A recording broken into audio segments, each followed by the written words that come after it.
There are tons of stories out there about hacked Pokemon games. Some of them really quite neat, such as the one about a version where you get a ghost as a starter. Some are ridiculous, silly stories about individuals dying after playing a game, or the game talking to them. God, don't these writers know less is more when it comes to writing these stories? Ah well, I digress.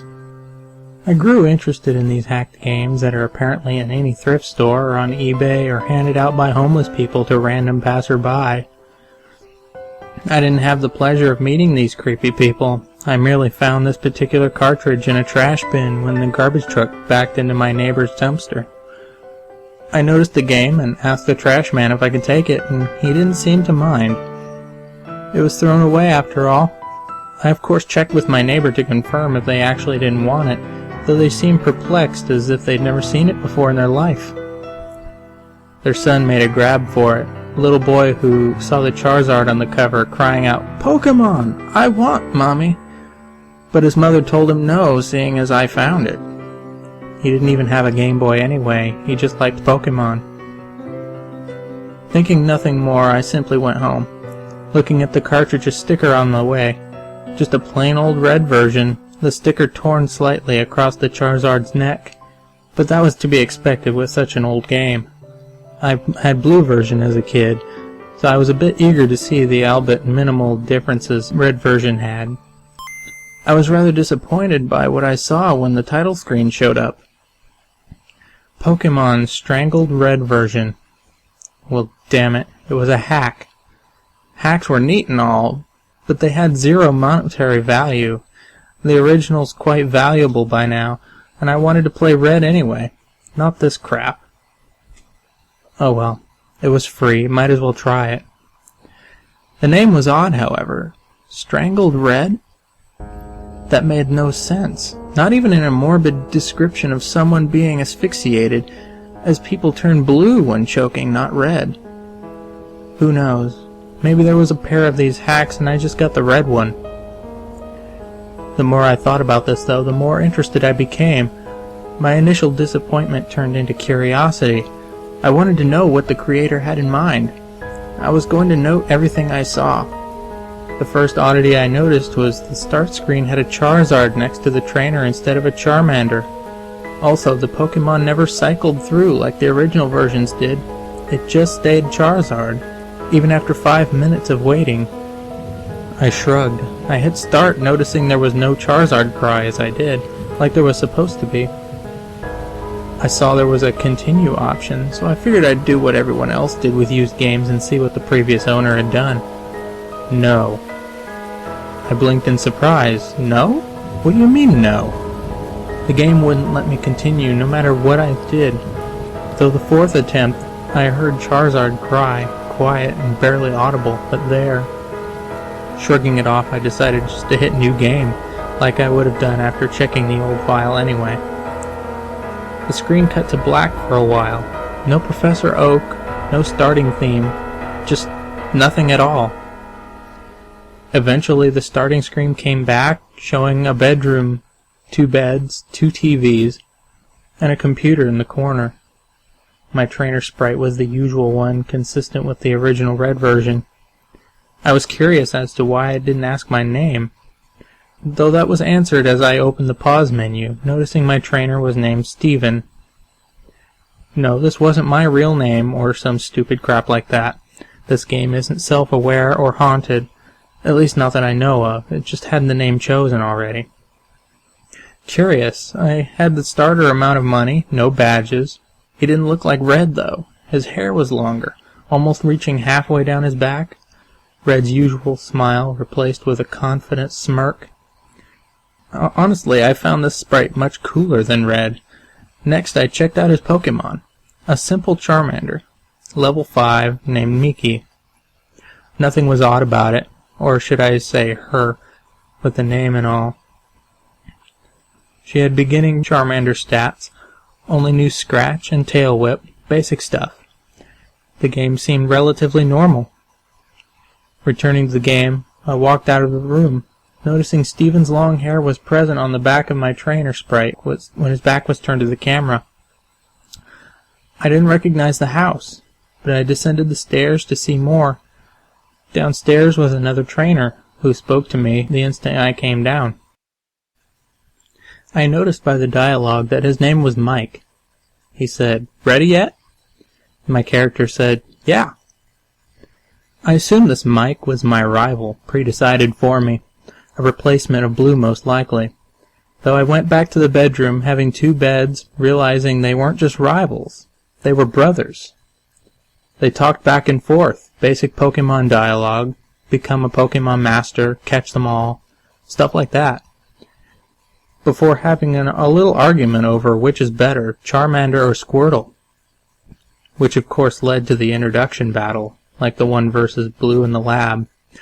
Simple enough, scratch, tackle, till I won, purely out of having the first turn. I took note of how much better Steven's sprite looked in combat than Red's. A different pose, his hair looking like it was blowing in the wind. A brief, minor upgrade, but still much nicer.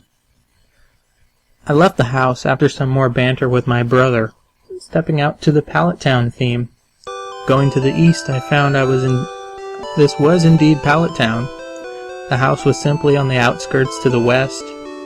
I noticed there was no mysterious grassy field like in normal Pallet Town. Wandering about, I decided to check in Red's home. His mother was inside when I talked to her.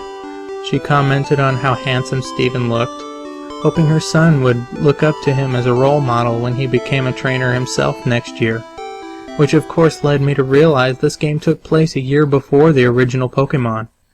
Red was even upstairs playing SNES in his room, commenting, "I'm gonna be the best too when it's my turn." I was starting to like this hack. It was interesting. A completely new adventure. A different character. Hell, Steven even seemed to have a history with the people in this town. A reputation. Personality beyond a silent protagonist. The people in this town talked to him as a person, making conversation, not just spouting tutorial crap. Even Blue's sister had new dialogue. They seemed to be in a relationship too, as the dialogue ended with a kiss and a heart over her head. Professor Oak wished me well, giving me a Pokedex to aid my adventure.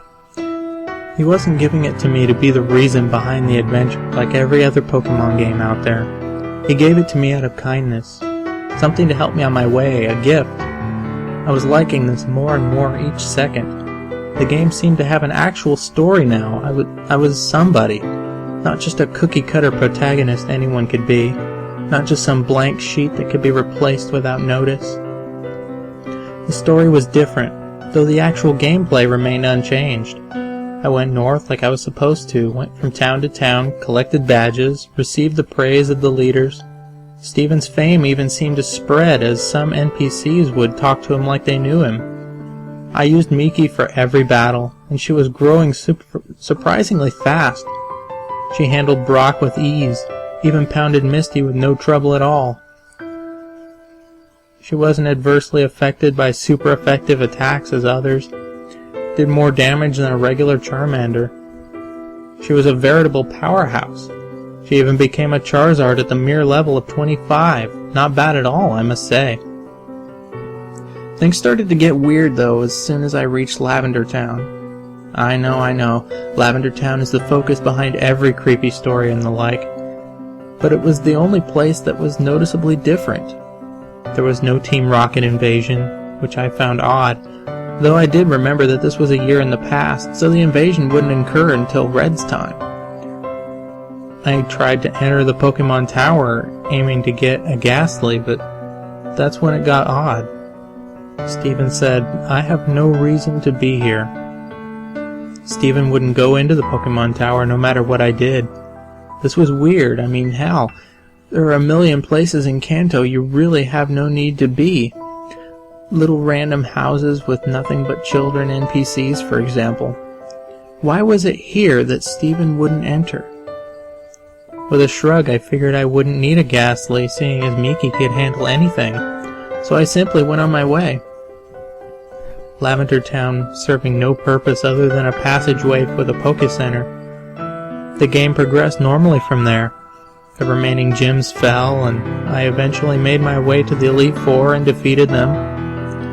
As with Blue, my brother Mike was there before me, initiating the championship battle, which Miki swept with ease.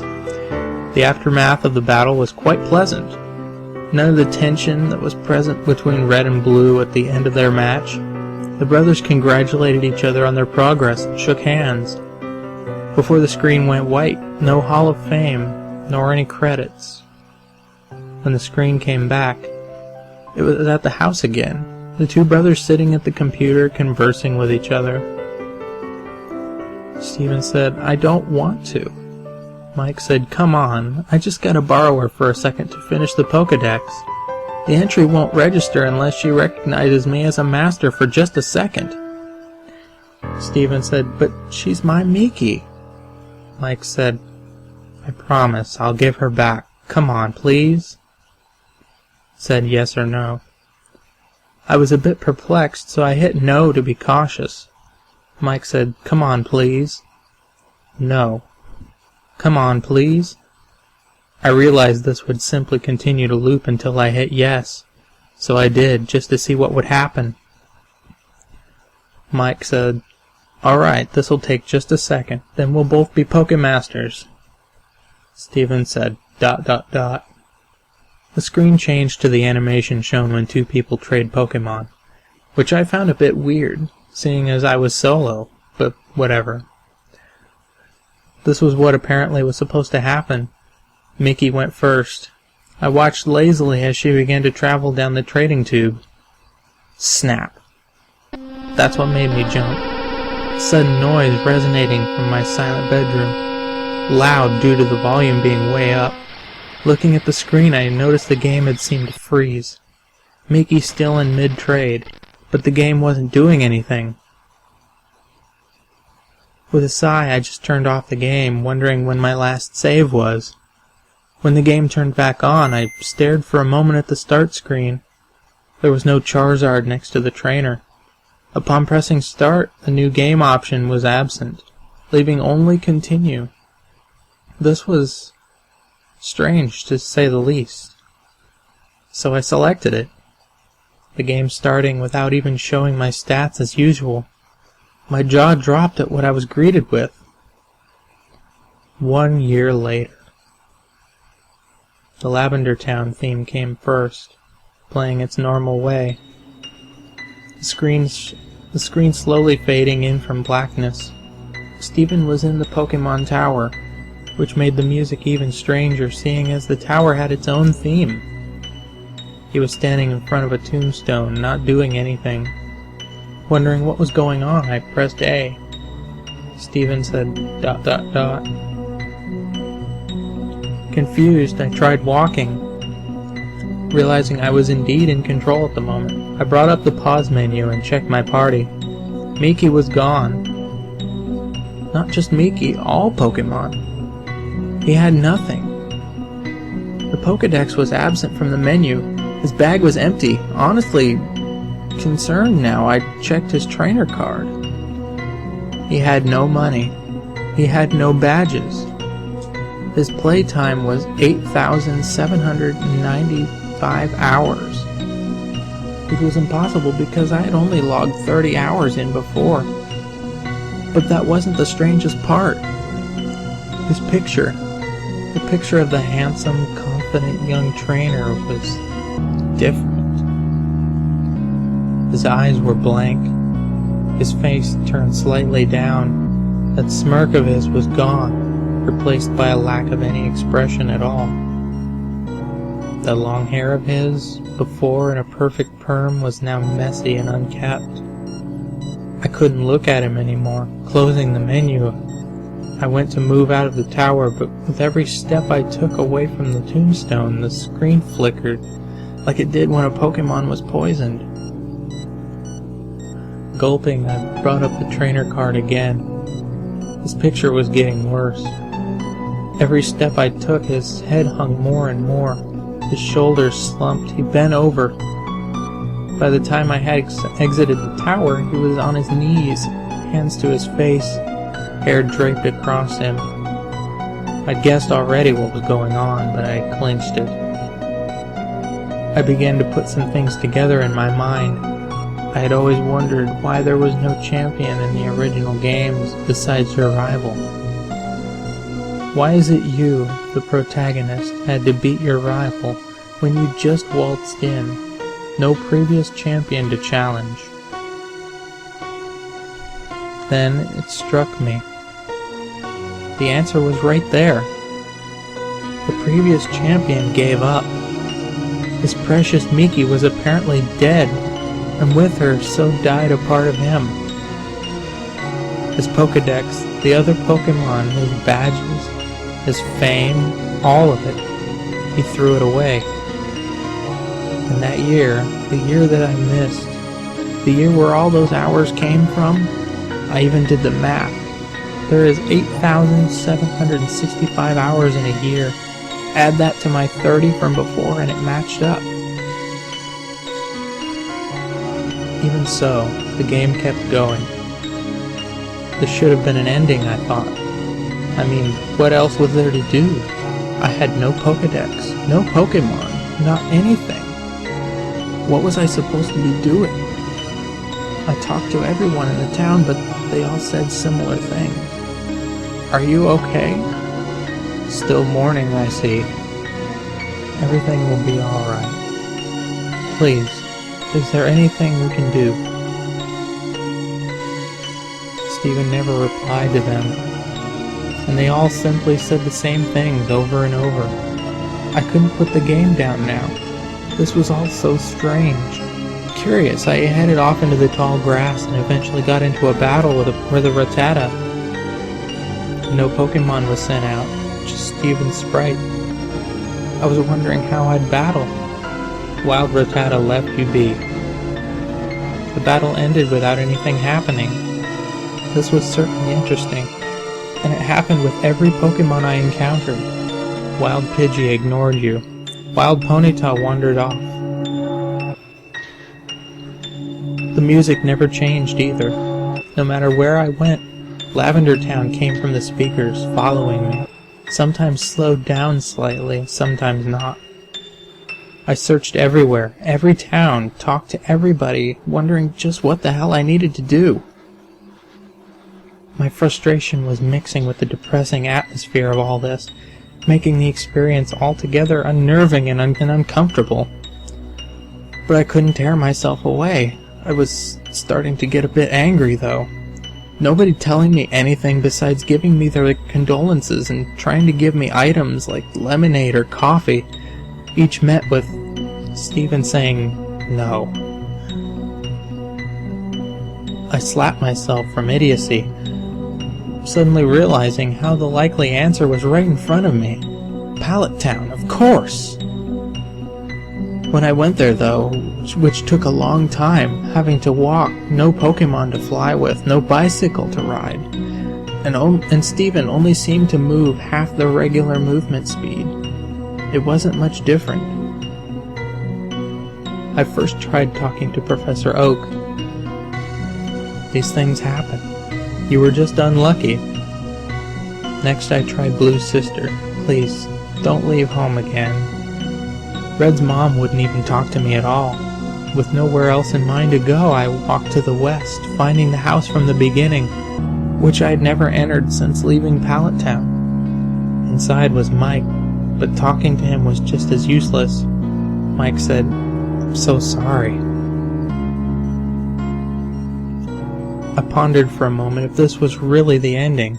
Stephen doomed to do nothing but roam Kanto in misery, haunted by the memories, forced to listen to everyone's concerns about him. As a last-ditch effort, I tried to do anything. I went to the bedroom and walked over to the bed. Stephen said, "I'm going to sleep."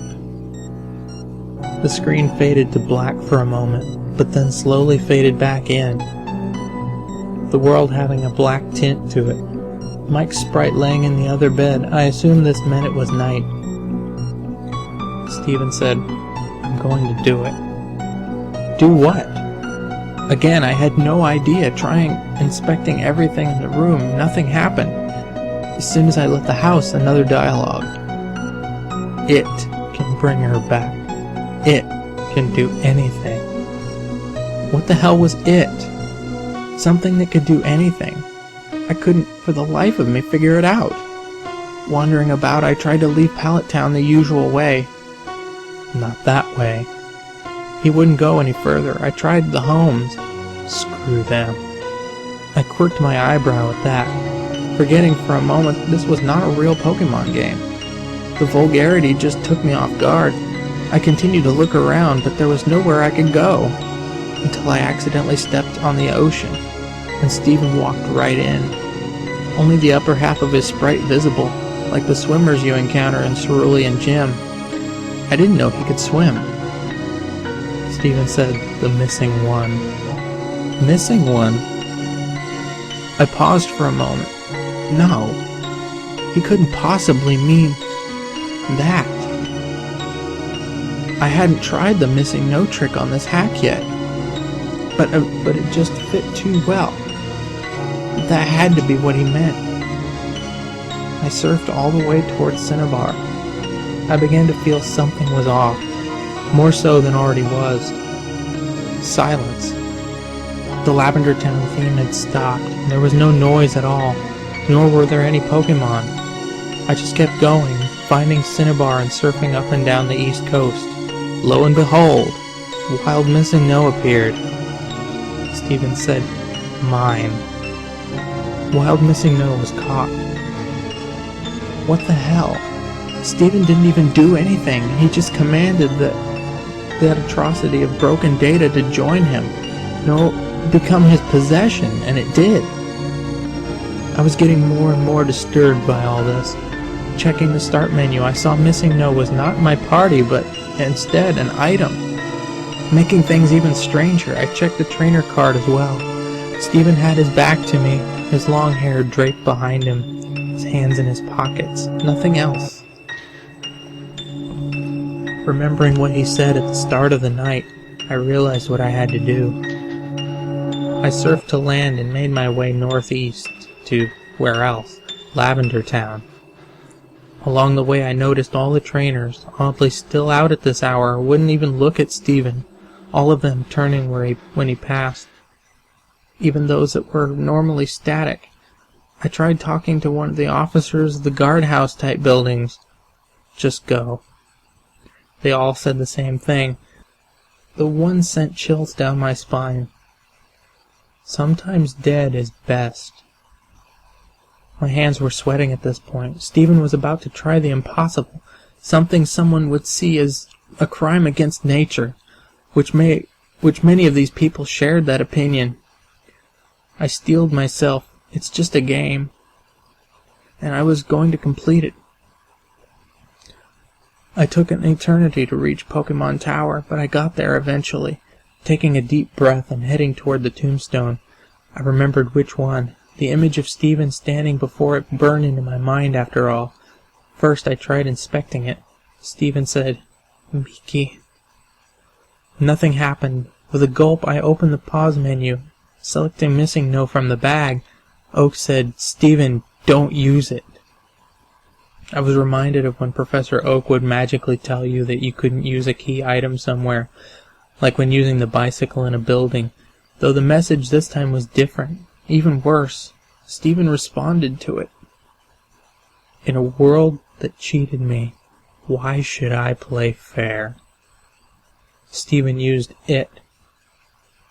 Steven obtained $! $! What in God's name did I obtain? I couldn't tell you because the game took away my control. Without my input, Steven began to leave the tower on his own, walking single step by single step. The Lavender Town theme started again as he left the tower and began his excruciatingly slow journey against my will.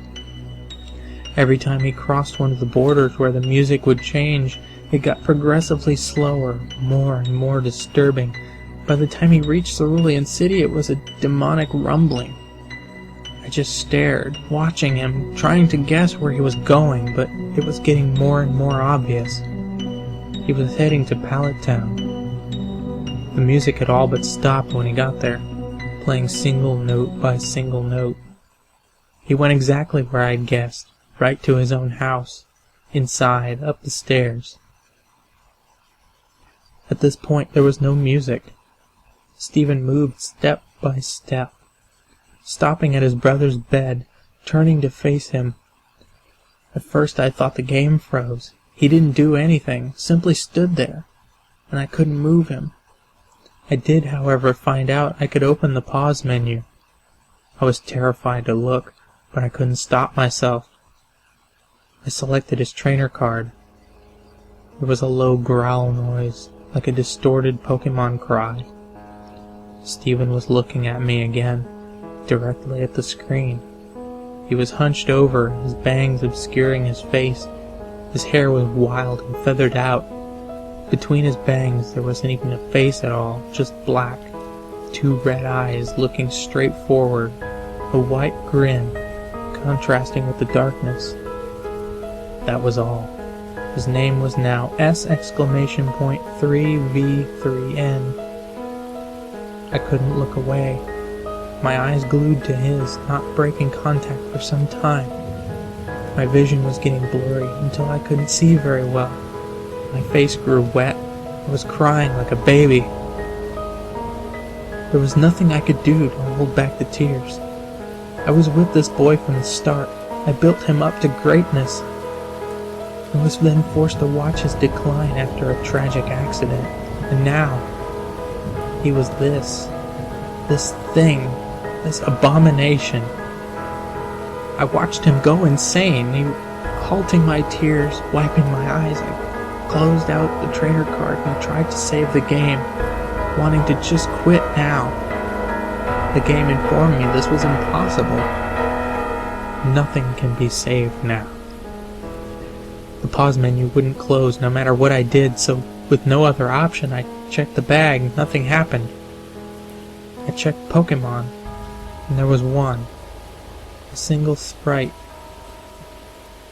It had 0 HP. Its status, dead. Its name, $, $. I selected it, and I was greeted with 4 options. Status, switch, close, and strangle. My fingers shaking, strangle being the only option I could choose. And I chose it. The menu closed, showing Stephen in the room again. He said goodbye. Snap! The game shut itself off. I was more dumbfounded than frightened. In a bit of shock, I turned it back on. The title screen showing the manic Stephen and a horribly glitched Charizard. I pressed start, then continue. All I saw was a zoomed out view of Pallet Town, showing Stephen's home to the west, tall grass surrounding it, those unmovable stones blocking it from the rest of town. The image was completely static, no music, no movement, before fading to white. Going back to the title screen, it was as it had been when I first popped it in, a trainer and a Charizard. I attempted to hit continue. No.